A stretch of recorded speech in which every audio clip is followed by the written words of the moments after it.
Hey there! In this video we will continue working on chat room list. Last time we defined markup. This time we are going to create and manage the state. Let's go. Before we get into code, I want to define how we are going to access this state. So chat rooms, it is something that we will access globally inside homepage. So we're going to use Context API to be able to access it from inside sidebar component, but also from inside chat window that we haven't created yet. Let's navigate to context folder, and here let's create new file, rooms context.js. Here we will create new context that we will name rooms context with create context function that comes from React. Then we need to define a component, a provider that will provide all its children with the context. So let's export const rooms provider. As an argument, it will receive children, and it is going to return rooms context dot provider, and we will put children inside. As a value, for now, let's just put a string, and if we hover on this component, it says React must be in scope. So let's import React from React. Alright, good. Now let's define the state. So it is going to be simple, that's why we can use state. So let's define rooms and set rooms. By default, it will be set to null. And we will get our data inside useEffect when component mounts. So let's put a useEffect, and inside, first we will store our reference to the database.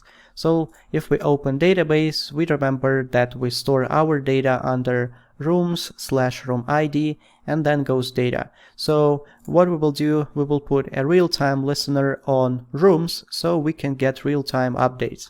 Let's create new variable that we will name room list ref, and it is going to be database.ref rooms. So now we have the reference.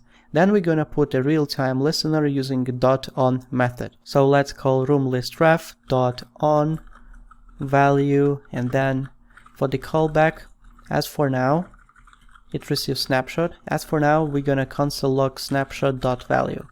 Alright, and because it is a real-time listener, we need to unsubscribe from it because this is a subscription. So we will do this inside the cleanup function of useEffect. Here we're gonna put room list ref .off. It will detach all real-time listeners from this reference inside database. Alright, let's save it and let's actually use this context. Let's navigate to homepage, and here we will wrap everything around rooms provider. Okay, let's save it and let's take a look. If I go to console, I can see I have snapshot value, which is an object where every key is room ID and then goes data. So we have this format because we have JSON-based database, but this is not exactly the format that we want to work with. We need an array. So let's create a helper function that will transform this type of object to an array. So we're gonna define a new function inside helpers.js that we will name, let's say, transform to array with ID. It will receive snapshot value as an argument, and it will return the next thing. First is going to check if snapshot value exists, if our data is not null, if we have any data.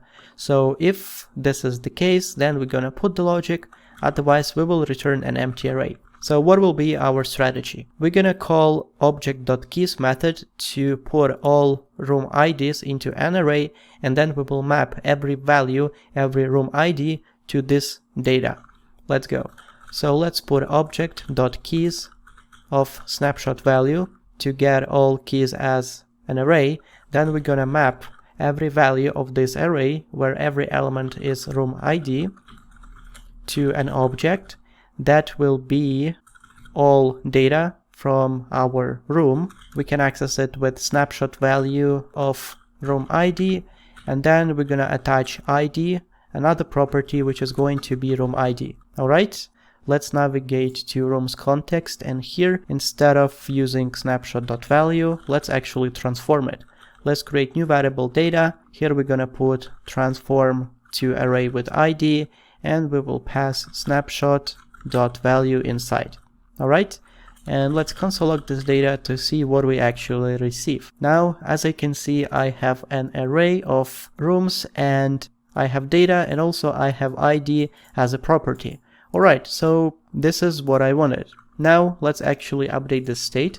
Let's call setRooms and put data inside, and then let's pass this state to context as our value, which is rooms. Alright, this is it for now. I guess in the next video we will finish this up and we will display our rooms from the database. But for now, let's finish this video by committing our changes. Git commit -m, and for message we put created rooms context. Okay, see you in the next one.